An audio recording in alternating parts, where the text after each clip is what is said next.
আমি বেরিয়ে গেছি।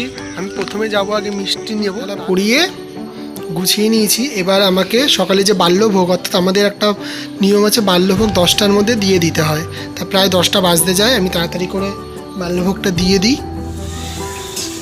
আমার এখানে পাঁপড় ভাজা হয়ে গেছে, আলু ভাজা হচ্ছে, আর এখানে সব ভাজাভাজিগুলো রয়েছে, এগুলো করব।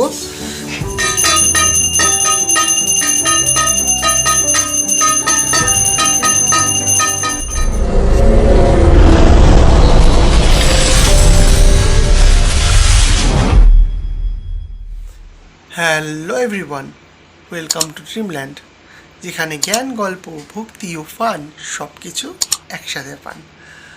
আর আমি অরিন্দম চলে এসেছি একটা নতুন ব্লগ নিয়ে। আর এই ভিডিওতে আপনাদের সবাইকে স্বাগত। আজকে লোকনাথ পুজো, তা লোকনাথ পুজোর অনেক অনেক শুভেচ্ছা, অভিনন্দন ও ভালোবাসা। সবার আজকে দিনটা খুব খুব খুব ভালো কাটুক।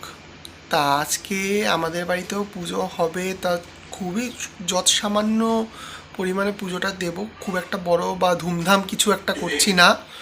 তো সকাল সকাল উঠে গেছি, উঠে আমি একটুখানি যাব বাজারে, মা ওইদিকে ভোগ রান্নার জন্য ব্যস্ত। এই যে মা এখানে কাটাকাটি করছে। মা তুমি কি করছো? এই যে এখানে আলু ঠালু কাটছে, ভাত টাত বসাবে, আর এরপরেই একটুখানি ভোগ রান্না করবে, মানে বাল্যভোগ। আমাদের তো সকালবেলায় একটা বাল্যভোগ দিতে হয়, সেদ্ধ ভাত টাত দিতে হয়, ওইটাই একটু বাল্যভোগ। এরপরে রান্না করবে ওটাই।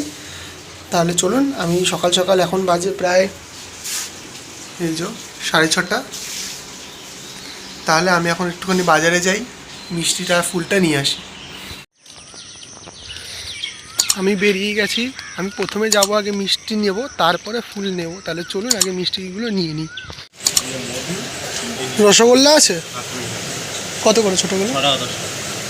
হ্যাঁ আমি কিনি না, কত? আচ্ছা, তুমি আমাকে জুগুলো কত করে বললে? একটু ভালো দেখে জুয়ের মালা দিয়ে দাও। আর ফুল দেবে, 10 টাকার মতো ফুল দেবে। আর এক চেনের রজনীর মালাগুলো নেই? আমি বাজার থেকে চলে এসেছি, এই যে ফুল টুল সব নিয়ে এসেছি, ফুল মিষ্টি। আর ঘরে এসে দেখছি মায়ের পরমান্ন করছে, তাই তো?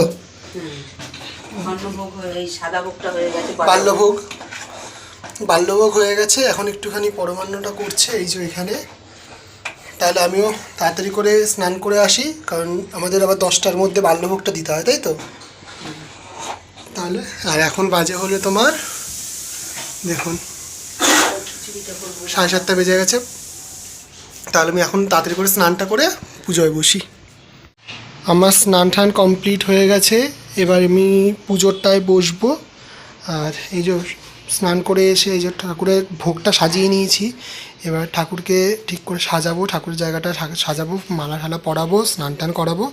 তাহলে চলুন পুজোয় বসা যাক। আমার স্নান টান সব হয়ে গেছে, এবার দেখুন আমি ঠাকুরকে সাজিয়ে নিয়েছি।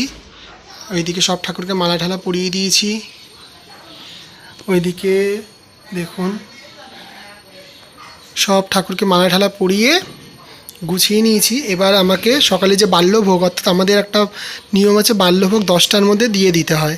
তা প্রায় 10টা বাজতে যায়, আমি তাড়াতাড়ি করে বাল্যভোগটা দিয়ে দিই।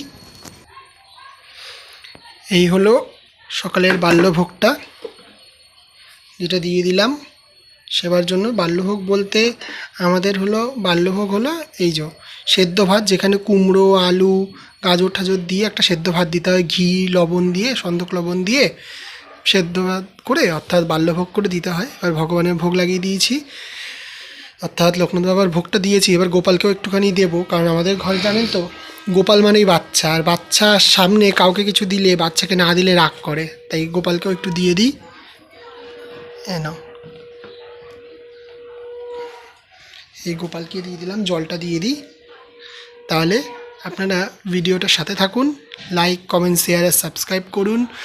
ভিডিওটা আরও এরকম আশীর্বাদ করুন, যাতে ভগবানের সেবার সাথে সাথে সবার মনস্কামনা পূরণের আশা ভগবানের কাছে করতে পারি, আর বড় হতে পারি। আপনারাও আশীর্বাদ করবেন। তাহলে ভিডিওটা লাইক কমেন্ট শেয়ার আর সাবস্ক্রাইব অতি অবশ্যই করবেন। এই যে আমার সকালের ভোগ দেওয়া হয়ে গেছে। এখন আমি এগুলো করছি, ভাজাভাজি করব যেগুলো মা খিচুড়ি করেছে, এখন ভাজাটা আমি করব। এর জন্য তাই এখানে সব কাটাকাটি করেছি। এবার নুন হলুদ মাখাচ্ছি। আর এখানে গোগো মশাই পড়াশুনো করছে, তাই তো? তুমি কি করছো? পড়াশোনা। আচ্ছা, পড়াশোনা করো। তারপর একটা কী লেখা আছে? আঙুর লেখা আছে, কোথায় খুঁজে বের করো? আঙুর, হ্যাঁ, আঙুরটা খুঁজে বের করো। আর আমি এখানে ওকে পড়াচ্ছি আর এখানে কাজ করছি। আমার এখানে পাঁপড় ভাজা হয়ে গেছে, আলু ভাজা হচ্ছে, আর এখানে সব ভাজাভাজিগুলো রয়েছে, এগুলো করব। তাহলে ভাজাভাজি করে একেবারে ভোগ দিয়ে পুজোর সময় কথা বলছি।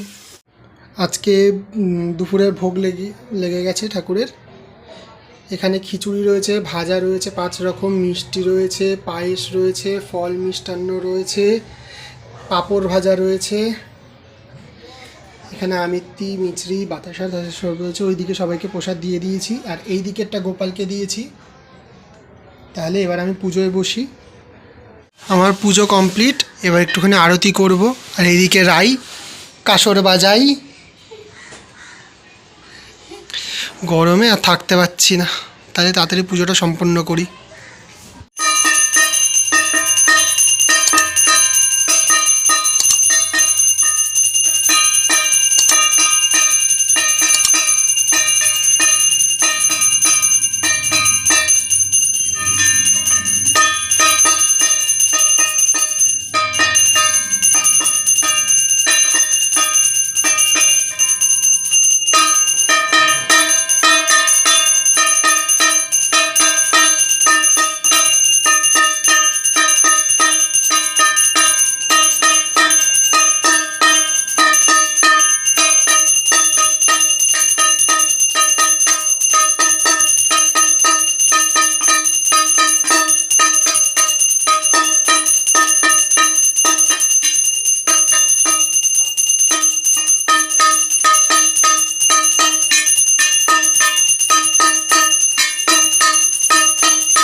তাহলে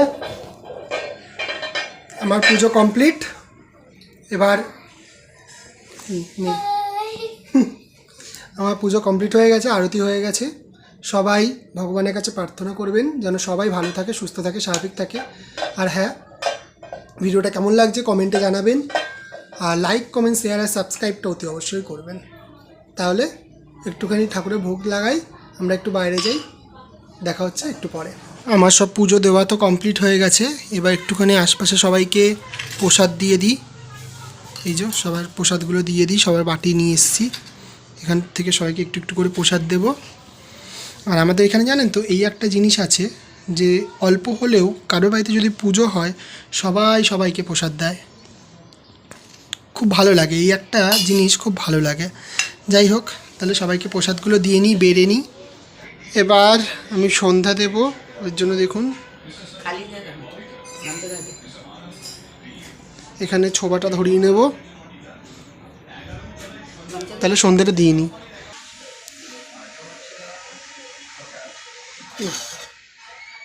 হরে কৃষ্ণ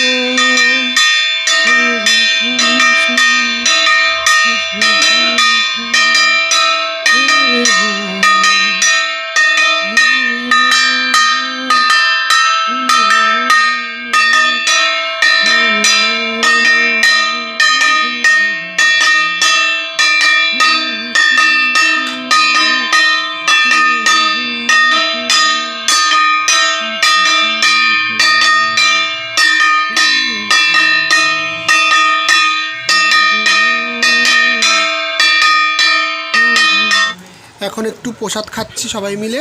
এখানে মা প্রসাদ খাচ্ছে, আমি প্রসাদ খাচ্ছি, পাশের বাড়ি থেকে একটু প্রসাদ দিয়ে গেল, সেই প্রসাদ খাচ্ছি এখন। তাহলে আজকের এই ভিডিওটা আর বড় করছি না, এই ভিডিওটা এইটুখানি। আপনাদের কেমন লাগলো আমার এই পুজোর ভিডিওটা, ব্লগটা অতি অবশ্যই জানাবেন। লাইক, কমেন্ট, শেয়ার আর সাবস্ক্রাইব করতে ভুলবেন না। তাহলে দেখা হচ্ছে অন্য একটা ভিডিওতে, ততক্ষণের জন্য টাটা, ভালো থাকবেন, সুস্থ থাকবেন আর স্বাভাবিক থাকবেন। আজকের জন্য সাইনিং আউট।